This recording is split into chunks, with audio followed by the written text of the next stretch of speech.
The chamber was not built for beings like him. Li Huan felt it in his bones, a subtle hum in the air that seemed to vibrate at a frequency just outside human perception. The air itself smelled faintly of ozone and something else, something clean and sterile like cold metal. He stood on a circular platform of dark, polished stone, the only source of light coming from a soft glow emanating from the floor itself. Around him, in tiered rings that soared up into a shadowy dome, were the members of the Galactic Conclave. They were shapes in the gloom.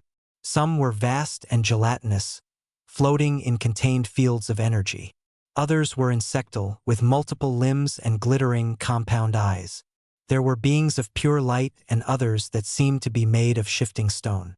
Huan, in his simple charcoal-gray Earth Directorate uniform, felt terribly, nakedly solid. He was a thing of flesh and blood in a room of dreams and nightmares. He had practiced this moment for 2 years. The journey from the edges of explored human space to the galactic core had taken that long, even with the new FTL drives. 2 years to memorize the protocols, the greetings in 100 non-human languages, the careful dance of diplomacy that was older than his entire civilization. The Conclave had watched humanity's first stumbling steps into the cosmos with what the analysts called polite disinterest. Now, with 5 stable colonies and the FTL breakthrough, Earth had earned, or so they thought, the right to petition for a seat.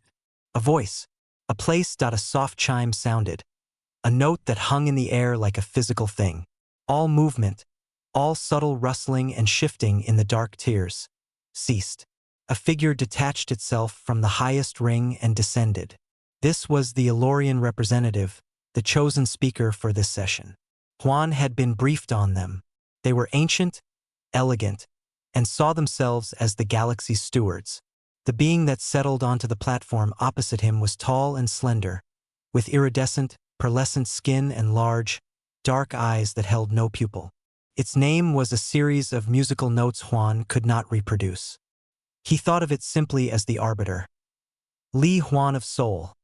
The Arbiter's voice spoke directly into his mind, smooth and without emotion. The Conclave has heard your petition. We have observed your species. Huan bowed, exactly as protocol demanded. Honored Arbiter, members of the Conclave, humanity comes before you with respect. We seek to join this great community, to learn, to contribute, and to share in the harmony of the galaxy. There was a long pause. The Arbiter's head tilted slightly. Your definition of share is of interest.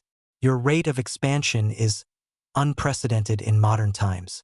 In the equivalent of 2 of your centuries, you have moved from 1 planet to 5 star systems. You have reverse-engineered the FTL principle from derelict ships in a mere 50 years. You innovate without forethought. You build without asking if you should. Huan kept his face neutral. We are a young species, it is true. Our history is one of struggle. That struggle has taught us to be determined. We see the galaxy not as a prize, but as a frontier of knowledge and partnership. A frontier, the Arbiter repeated, the word tinged with a hint of something cold. You see boundaries to be pushed. We see ecosystems to be balanced. Your determination, as you call it, reads to the Conclave as aggression, an uncontrolled vector. A chill began to creep up Huan's spine. This was not going well. We are willing to accept guidance. Reasonable limits, as all new members do. Guidance. The Arbiter seemed to consider the word. Then it raised one long-fingered hand. In the air between them, a complex star map appeared. Human space was a tiny, frantic cluster of blinking lights at the edge. The Conclave does not offer you a seat, Li Huan of Soul. We offer you a protected status. You will withdraw from all systems beyond your home star and the 2 nearest colonies. Your FTL research will be suspended. You will accept Conclave advisors to oversee your technological and cultural development, to guide you toward a more sustainable path. For your own safety, and for the harmony of all. The words hit Huan like physical blows. A cage. They were offering a cage. All the hopes of Earth, the dreams of the colonies, reduced to being a protected zoo exhibit. He took a slow, careful breath. Honored Arbiter. With the greatest respect, humanity cannot accept such a restriction. It is against our very nature. We are explorers. We are builders. We can do so peacefully within any fair regulatory framework. But we cannot accept a limit on our potential. A ripple went through the shadowy tiers of the conclave. It was not a sound, but a feeling of sudden, intense focus. The arbiter's dark eyes seemed to deepen. Your refusal is noted, and it is foolish. We have issued our ruling. This is not a negotiation. The star map shifted. A new document appeared, written in the flowing light script of the conclave. At its top was a line that translated clearly, Assessment, the unstoppable advance of humanity. This, the arbiter said, its mental voice now carrying a formal public weight that filled the vast chamber, is our official warning. Cease your uncontrolled expansion. Your advancement is a destabilizing force. Accept the protected status and your three-system boundary. This is the only path to your long-term survival. Ignore this warning, and the consequences will be severe. The document hung in the air, a glowing verdict. The warning. They had a name for humanity's spirit, and they filed it away as a threat. Juan looked from the glowing text to the impassive face of the arbiter. He saw no malice there, only the cool certainty of a gardener about to prune a wayward branch. They did not fear humanity. They merely found it inconvenient. Li Huan straightened his back. He felt the weight of billions of souls looking through his eyes. His voice, when he finally spoke, was quiet but carried across the silent platform. Then we must bear those consequences. Humanity cannot accept a cage, however gilded. We refuse. The silence that followed was absolute. The arbiter gave a slow, almost imperceptible nod. It was a dismissal. The document titled, The Unstoppable Advance of Humanity, winked out of existence. The conclave had issued its warning. They had seen thousands of species comply over the eons. They disregarded the firm resolve in the human's eyes, the unyielding set of his shoulders. In their ancient experience, defiance was always, eventually, broken. They turned their thoughts to other matters, believing the human problem was now contained. The meeting was over. The silence was the worst part. Engineer Park Ji sat in her control chair on the bridge of the orbital station Jiangju 1, watching the stars. They were static, unmoving points of light. The soft, ever-present hum of the station was gone, replaced by the frantic beeps of emergency battery power and the sound of her own breathing. Her screen was a chaos of red error messages. One phrase repeated, FTL core failure. Nanite infestation. A year. It had been 1 year since Ambassador Li Huan returned from the conclave, his face grim. 1 year of preparation, of trying to harden systems, of building what defenses they could imagine. They had expected warships, energy weapons, invasions. The conclave's idea of severe consequences was something else entirely. It was called the silence. There were no explosions. No attacking fleets. One moment the network was alive. The next, every FTL-capable ship, every advanced quantum computer, every gravimetric communicator in human space simply died. A wave of microscopic machines smaller than viruses had flooded human space. They traveled at the speed of light, slipping through shields and hulls like they weren't there. Their only target, the specific quantum state crystals and neutrino matrices that allowed for faster-than-light travel and thought. They didn't destroy. They disassembled, reducing the most complex human technology to inert dust. G's hands flew over the dead console, trying to reroute power to the station's sublight thrusters. Give me a status on the colony, she said, her voice tight. Her assistant, a young man named Bin, looked up from a portable slate, his face pale. Nothing. All planetary comms are down. The surface reactors are offline. We're seeing city lights going out. They're losing power. New Jiangju, a colony of 2 million people on a green-blue world below them, was going dark. Not from attack, but from the systematic removal of the technology that sustained it. On Earth, Admiral Kim Min stood in the heart of the Earth Defense Command, a bunker deep under the Alps. The vast holographic strategic display, which usually showed a web of human activity across 5-star systems, was a scene of catastrophic failure. Icon after icon winked from gold to angry, pulsing red, and then went dark. First the outer colonies, then the inner ones, then Mars, then the lunar cities. Report, Min said. His voice was a rock in the swirling panic of the command center. It's a non-biological contagion, Admiral, a chief scientist stammered. It's in every system. It's killing our technology. Not the simple stuff. Just what makes us an interstellar species. A young lieutenant turned from her station, tears of frustration in her eyes. The Valor is dead in space, sir. The entire First Fleet. They're just husks. Life support is on backups. They have years of air and food, but they can't move. They're stuck where they are. Min closed his eyes for a second. They didn't bomb cities.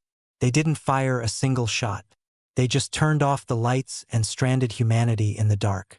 It was a sanction of unimaginable cruelty. A slow, polite suffocation. Get me a channel to the lunar shipyards, Min ordered. Use lasers. Morse code if you have to. Tell them to start building generation ships. Sublight only. No quantum cores. Use old designs. Chemical rockets if necessary. Admiral, the scientist said, horrified. That would take decades to reach the nearest colony. Centuries. I am aware, Min said, his eyes opening, cold and hard. But we will not let our people die. We will send them bottles in the ocean if that's all we have. The Conclave thinks they have stopped us. They have only changed the game. Back at New Gyeongju, Park Ji had gotten the station's basic rotation stabilized. They were in a safe orbit for now. She floated to a viewport, looking down at the darkening planet. A single, terrible thought occurred to her. The colony below was a carefully balanced environment. Its food supply depended on computer-regulated hydroponics. Its atmosphere was maintained by processor-controlled scrubbers. Its medicine was synthesized in automated labs. Without the advanced technology, it would slowly, surely break down. People would starve or suffocate or die of simple infections. The silence wasn't a weapon. It was a sentence. Gee, Bin said softly, holding up his slate. It was a simple, rugged device meant for fieldwork. Its basic processor, too simple for the nanites to care about, was still working. On it, he had pulled up an archived file. It was the text of the Conclave's warning, which Earth had broadcast to all its colonies after Juan's return. Accept the protected status and your three-system boundary. This is the only path to your long-term survival.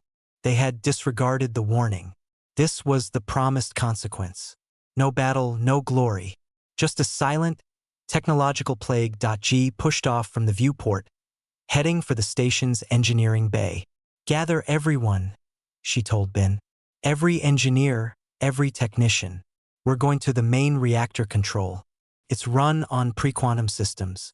It's ugly, but it should still work. What are we going to do? Bin asked, following her. We're going to relearn how to use a hammer and a nail, G said, a fierce light in her eyes. The Conclave took our running shoes. Fine. We will learn to walk again. And then we will crawl. And then we will run. But we will not sit in the dark and wait to die. In the silent bunker on Earth, looking at the map of his broken civilization, Admiral Kim Min came to the same conclusion. The advance was over. For now, a new kind of war had begun. It was not a war of fleets, but a war of will. A war against silence. He gave the order for Earth to go on emergency rations, to switch to analog systems, to dig out century-old engineering textbooks. The unstoppable advance had hit a wall. Now, humanity would have to find a way to climb it. The darkness on New Gyeongju was not complete. It was a darkness of the mind, of the spirit. The great orbital platforms were silent tombs. The shuttles were dead metal on the landing pads.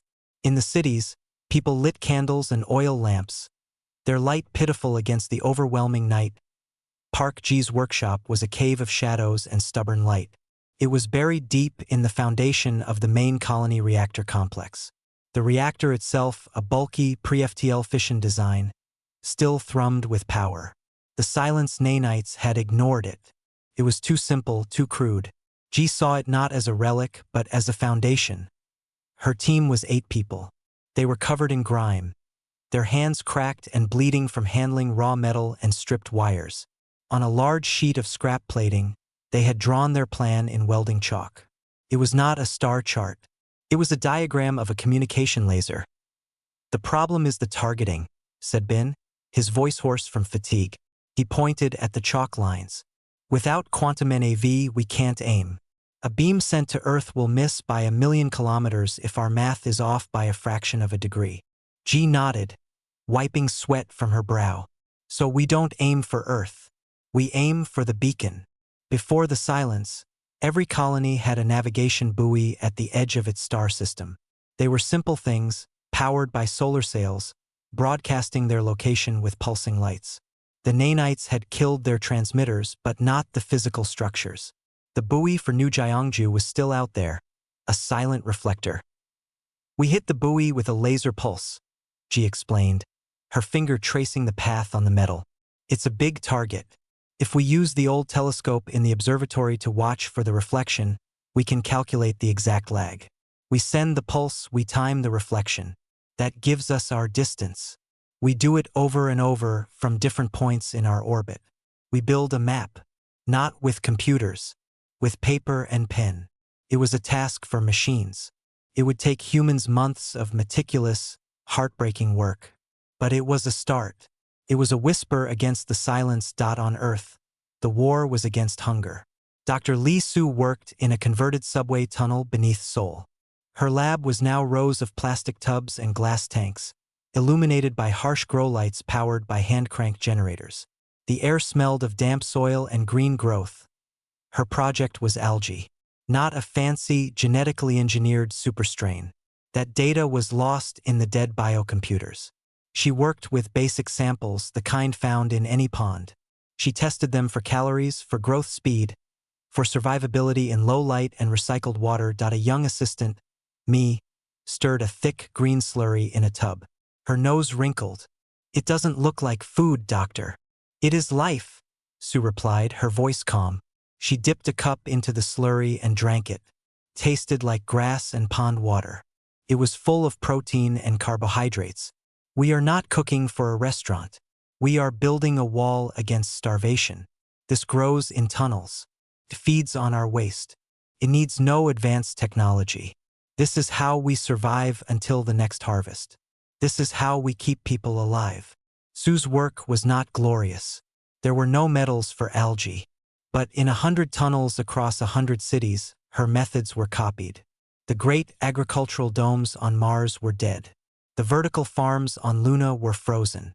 But in the dark, wet places, simple life persisted, tended by human hands. Admiral Kim Min's war was one of logistics. His fleet was now a fleet of trucks and cargo ships. Real, old-fashioned ships that sailed on water. With the orbital elevators dead, Earth was cut off from the resources of space. They had to look inward and backward. Min stood on a dock in what was left of Busan, watching workers load sacks of grain onto a large, diesel-powered ship. The air smelled of salt and engine fumes. An aide handed him a report on a clipboard. "The last census from North America is incomplete, sir, but estimates suggest a 20% population loss in the first 6 months. Mostly from systemic collapse, not the nanites directly." Min's jaw tightened. The conclave's mercy. They didn't kill. They just removed the tools for life. The death was a side effect, something they probably considered regrettable but natural. "And the project?" Min asked, his eyes on the ship. "The shipyard in Incheon reports the hull of Generation Ship 1 is 5% complete. It is being built from pre-silent steel with welding torches and rivets. The design is from archived textbooks. It will hold 500 people. The estimated travel time to the nearest colony, Proxima, is 180 years, assuming we can solve the problem of closed-loop life support without quantum regulators. 180 years. A journey begun by grandparents, hoping their great-grandchildren would arrive at a colony that might be dead dust. "Tell them to keep building," Min said, his voice a low rasp. He looked up at the sky, where the stars were hidden by clouds. The unstoppable advance was now the grinding crawl. There were no heroes in this story. Only gardeners and mechanics and sailors. People who refused to let the light go out. In the cold dark between the stars, the conclave's observers passed by the human systems. Their sensors saw the drop in energy signatures, the absence of FTL pulses. They noted the reversion to primitive electromagnetic broadcasts and chemical propulsion. They saw the lights on the planets dim. Overseer Kale reviewed the data from its quiet post. It saw a species in retreat, struggling with basics. The warning had been heeded, it assumed. The unstoppable advance was clearly stopped. Humanity was now a problem contained, a fire reduced to embers that would soon cool. It filed the report and turned its attention to a new star system, where a different young species was just discovering radio. The human matter was considered closed. They had shown humanity the cliff. They never considered that humanity, in the dark, was slowly, painfully learning to climb. The Elorian observation post was a place of perfect quiet. It floated in the void between stars, a smooth crystal of contained space. Inside, Overseer Kale moved through soft pulses of light, reviewing data streams from 100 watched worlds. Its form was serene, a collection of gentle curves and shimmering internal light. To Kale, chaos was a flaw in the great pattern. Harmony was all. The human sector was a minor data point, a flicker in the vast records. Kale called up the file. The designation still read, Assessment. The unstoppable advance of humanity. It appended a new log entry. Post-sanction analysis. Cycle 10. Kale's thoughts recorded, translated into cold text. Energy signatures across all 5 human systems have stabilized at pre-industrial levels. Residual electromagnetic broadcasts indicate social fragmentation and a reversion to tribal governance models. The FTL nucleation points remain inert. No quantum emissions detected. On its main viewer, Kale observed New Jiangju. The image was sharp, but it saw only the surface. It saw the dark orbital platforms. It saw that only one of the colony's 4 main population centers still had consistent grid power, the one around the old fission reactor. It saw no ships moving between the planet and its moon. The conclusion was logical and to Kale obvious. The human collective is in a state of managed collapse. It recorded. The advance has been halted. They are now engaged in the universal struggle of primitive species. Basic survival. Projections suggest a population decline to sustainable pre-expansion levels within 3 of their generations. The warning has been effective. Kale felt no pride in this, felt no malice. It was a gardener pruning a branch that grew too wild, threatening the balance of the tree. The silence it saw was not a desperate, grinding struggle. It was simply silence. Peace.it had seen this pattern countless times before. A young species finds a leap in technology. It expands too fast like a fire. The conclave applies the silence. The fire, deprived of oxygen, dies back to embers. Sometimes the embers go out. Sometimes they learn to burn slowly, calmly. The humans, Kale assumed, were now learning to burn slowly. Or they would go out.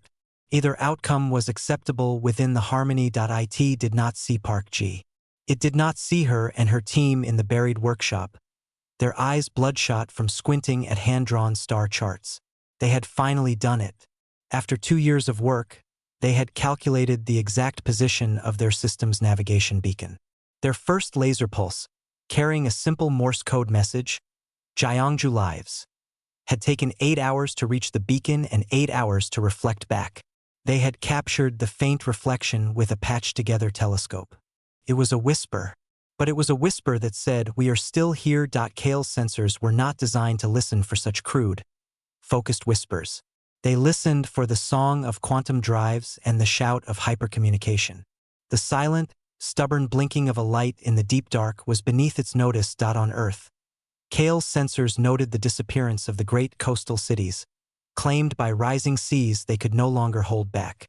It noted the reduction in atmospheric pollutants. It interpreted this not as a tragedy, but as a return to a natural state.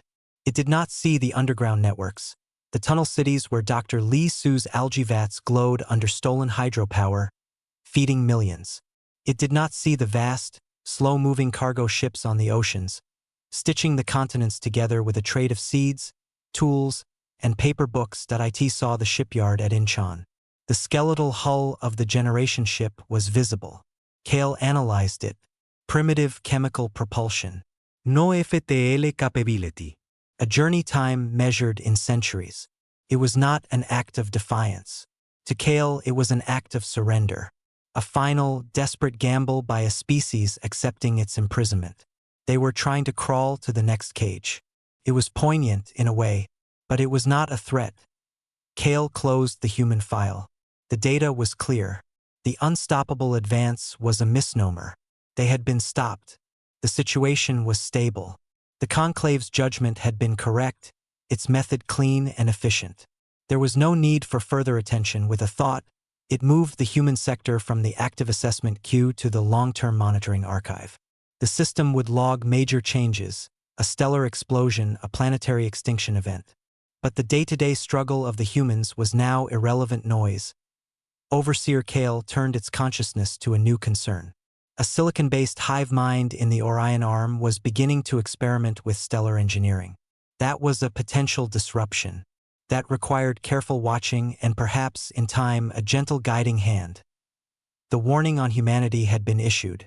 The humans had disregarded it. The consequence had been applied. The case was closed. The great, silent peace of the Conclave's design remained unbroken. In its certainty, Kale disregarded everything that truly mattered about humanity. It saw the stillness after a storm and called it calm, never understanding that beneath the surface, the roots were digging deeper, gripping harder, preparing for a different kind of growth altogether. The galaxy turned, and the Elorians, satisfied, stopped looking. The man who now bore the name Kim Min stood on a cliff overlooking a different ocean. This was not the sea of Earth, but the black, star-dusted ocean of space, seen through a meter-thick quartz viewport. He was the grandson of the admiral who had watched the lights go out. His face was older, marked by the strain of a lifetime lived in the long shadow of the silence. He was not an admiral. His title was coordinator. He commanded no fleet of warships. Before him, in the cavernous hollow of a mined-out asteroid known as Forge Vesta, his fleet took shape. It did not gleam. It was ugly, brutal, and profoundly simple. "Report, Jiyoung," Min said, his voice echoing in the quiet dock. Head engineer Park Jiyoung, grandson of the woman who had whispered to a beacon with a laser, floated beside him. He held a simple slate wired directly into the asteroid systems. "The resilience is complete. Final seal checks today. The Defiant is 80%. Hull integrity is, well, it's solid. They're not pretty." Min looked at the resilience. It was a blocky, angular thing like a child's drawing of a ship. Its hull was made of asteroid iron, hammered and welded into place. It had no graceful curves, no shiny surfaces. It looked more like a flying bunker than a starship. "Pretty is not the objective," Min said. "Does it move? Can it think? That's the breakthrough," Jiyoung said, a fierce pride in his voice. He gestured to the ship's rear. "No standard FTL drive. No quantum crystal. Nothing for the silence nanites to eat." He pointed instead to a series of heavy, drum-like structures along the hull. "Gravity-relative pulse engines. We don't fight space-time. We slip on it, like a stone skipping on a pond." The theory had been a footnote, a useless curiosity in old physics databases. It stated that gravity was not a force, but a slope in the universe. A standard FTL drive tried to flatten the slope to punch through it. The Conclave's nanites guarded that method. Human science, in its decades of forced simplicity, had taken another path. They built an engine that did not flatten the slope, but rode down it, using the gravity of stars themselves as a current. It was slower. It was inelegant. It was invisible to any sensor looking for quantum signatures. "And its mind?" Min asked. Jiyoung tapped his slate. A low, humming sound filled the dock. Lights on the resilience flickered to life, simple bulbs, not holograms. No central computer. A distributed network of 10,000 basic processors, each one dumb as a rock. They talk to each other through fiber optic cables. If the nanites find one, they kill it. The network routes around it like blood around a clot. The ship's thought is slow. It takes minutes to calculate a jump that an old ship did in seconds. But it cannot be silenced. Min allowed himself a slow breath. For 50 years, human progress had been a story written in the dark. While the conclave saw silence, humanity had been screaming in a soundproof room, building a new way to speak on what was left of Earth. Now a planet of vast underground arcologies and surface-level greenbelts, the lesson had been learned in blood. They had not rebuilt their old world. They had built a new one, from the bedrock up, with redundancy and simplicity as its gods. Every system had a manual bypass. Every tool could be fixed with basic parts. The generation ship from Incheon had never launched. It became a museum. Instead, humanity had turned inward, to the asteroids and the dead orbital platforms. They built their new ships inside the bones of the old, hidden from the silent, watching stars. The conclave, Jeong said quietly, looking at the ugly, beautiful ship. Do they even remember we're here? Kim Min watched as workers in bulky suits moved around the resilience, applying final welds with torches that spat real fire.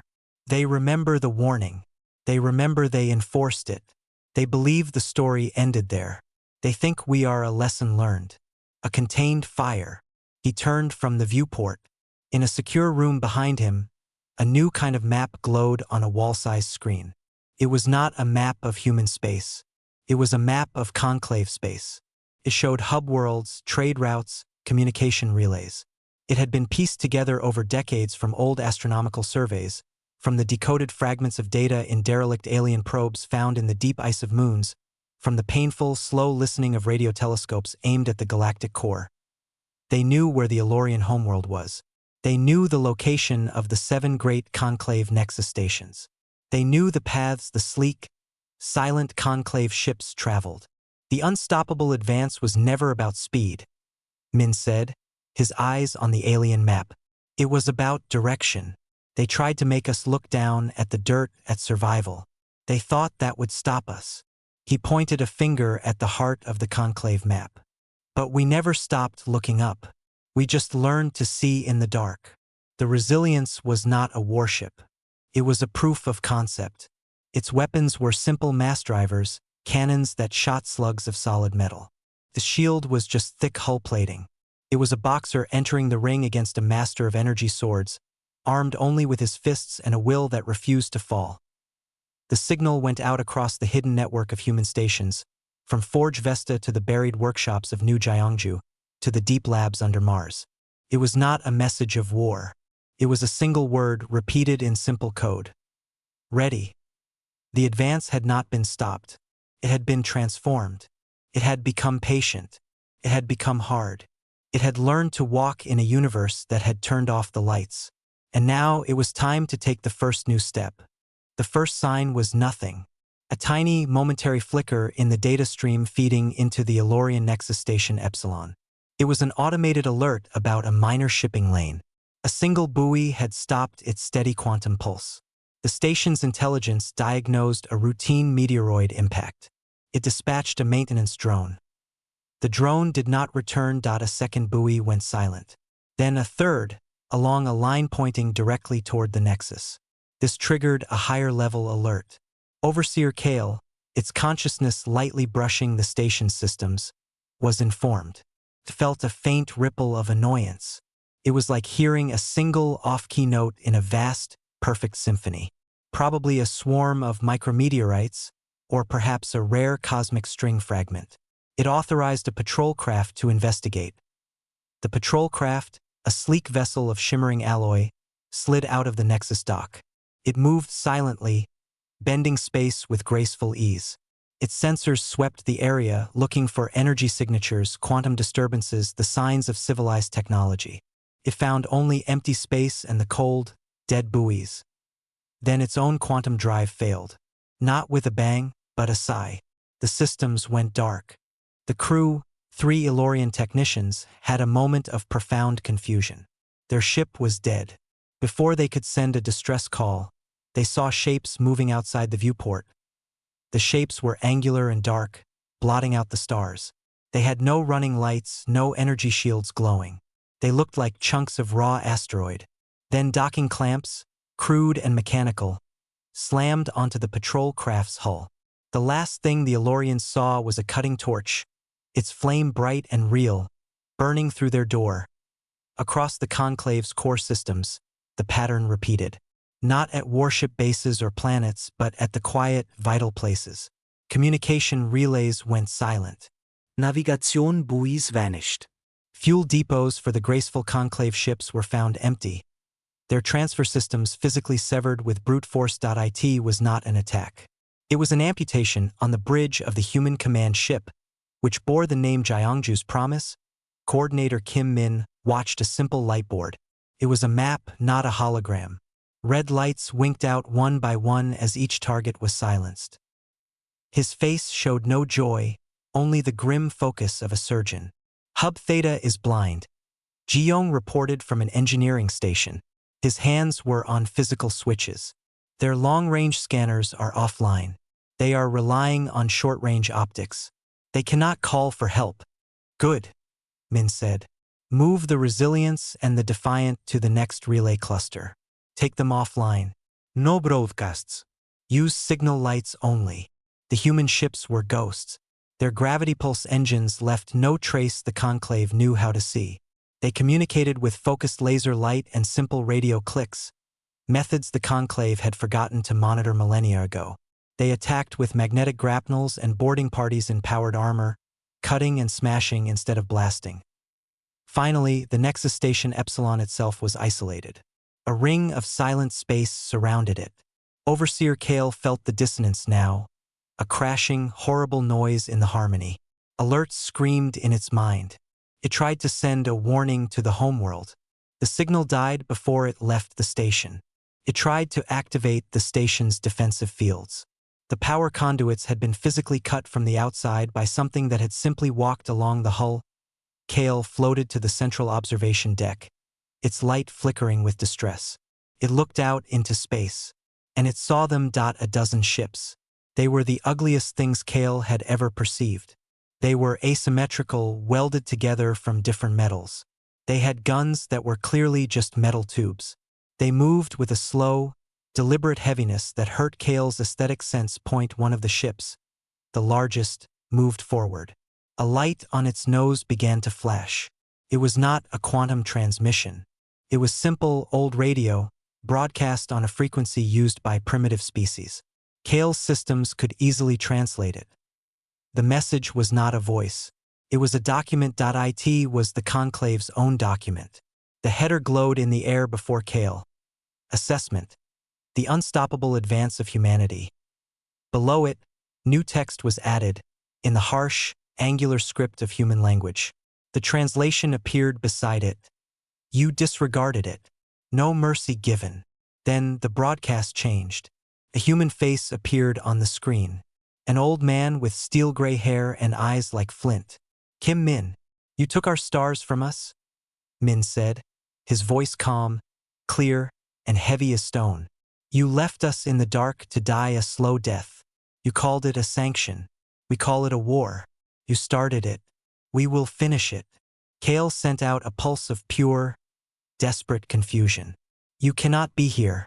You have no technology. The silence worked. Min interrupted.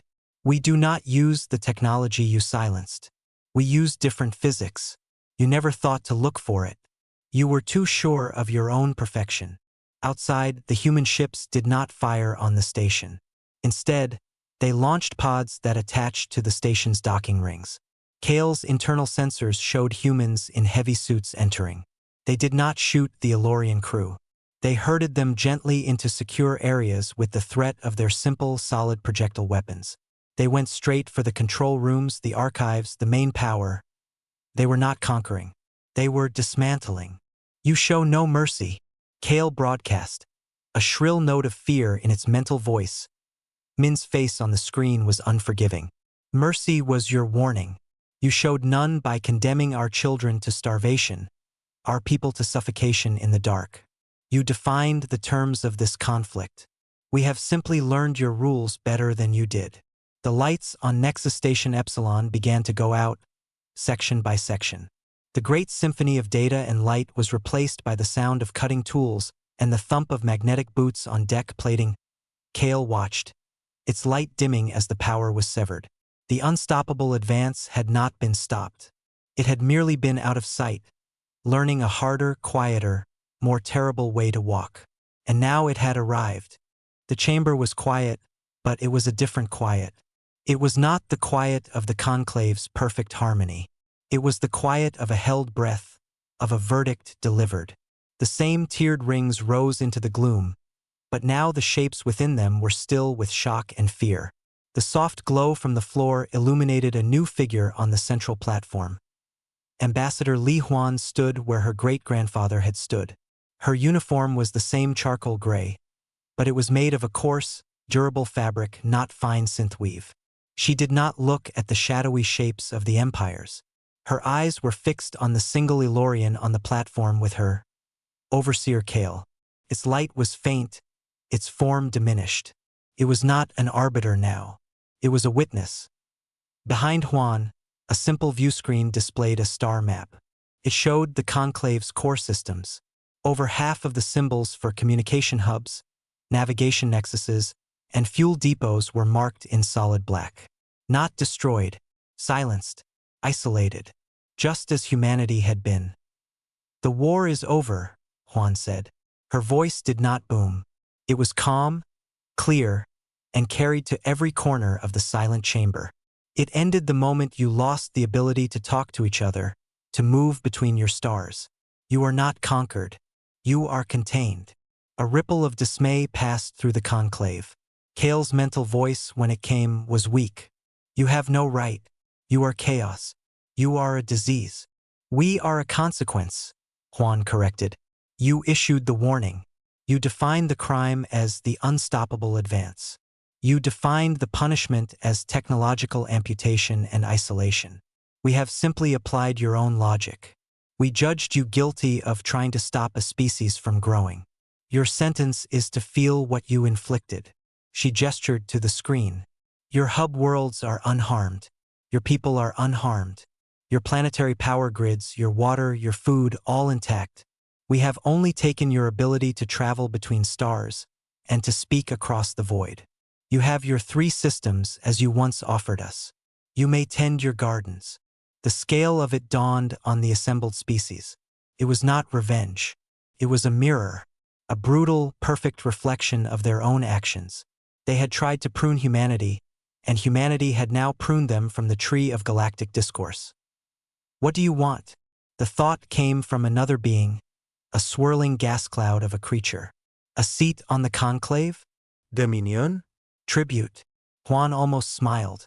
It was a thin, hard expression. "We want nothing from you. Your culture, your technology, your philosophy." It failed. It looked at growth and saw only a threat. "We are not here to join your club. We are here to post the rules." A new document appeared in the air between Huan and Kale. It was written in simple, blocky human text, with translations streaming beside it. It was called the Galactic Accord. It had one primary law. Article 1, the right to try. No species, alliance, or empire shall deliberately halt, cripple, or contain the technological or exploratory advancement of another. Any conflict must be direct, declared, and limited to military targets. The weapon of societal suffocation is forever forbidden. That was all. There were no complex regulations, no tiers of membership, no committees. It was a single, stark principle born from a century of darkness. You would let reckless species rise? They could destroy everything. Kale protested, a last flicker of its old certainty. "They could," Huan agreed, "or they could become the next light in the dark. You chose stagnation in the name of safety. We choose risk in the name of hope. If a species becomes a true threat to all others, the Accord allows for a united, direct action. Not a silent, slow murder. A fight. You have forgotten how to fight. You only knew how to exterminate." She looked up, her gaze sweeping the dark tiers. "Humanity will patrol the lanes, not as rulers but as guardians. Our ships are simple, They are slow. They will be everywhere. We will ensure no one uses the silence, or anything like it, ever again. Our mercy is this: you get to live. You get to watch. You get to see what the galaxy becomes when every species has the right to try. She turned her back on the conclave, a gesture of utter finality. The meeting was over. The old order was finished. As she walked toward the exit, Kale's voice reached her, a faint, broken whisper in her mind.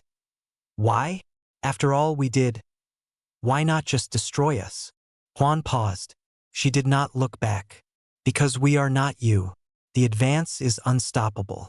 But we decide what it advances toward. We choose to advance past vengeance. Past your kind of mercy. She left the chamber. Behind her, the silent aliens contemplated their new, stark universe. They were not masters anymore. They were inhabitants. The humans, the monsters they had created with their warning, had not come for blood. They had come for justice, and in doing so, had redefined both. On the human flagship, Coordinator Kim Min watched the report come in. The accord was delivered. He nodded once, a small movement. On his screen was a live feed from a telescope. It showed a young star system not on any conclave map. Radio signals, primitive and chattering with the first words of a new intelligence, spilled from a green-blue world. Direct the resilience to that system, he said. Take up a distant orbit. Monitor only. Do not make contact. Do not interfere. What are we looking for, sir? An officer asked. Min watched the flickering, chaotic, beautiful noise of a civilization being born. We are looking, he said, to see what they try. The unstoppable advance continued, not as a conquest, but as a vigil. Humanity would walk in the dark no longer. Now they would be the ones keeping watch, ensuring no other light was ever so cruelly put out.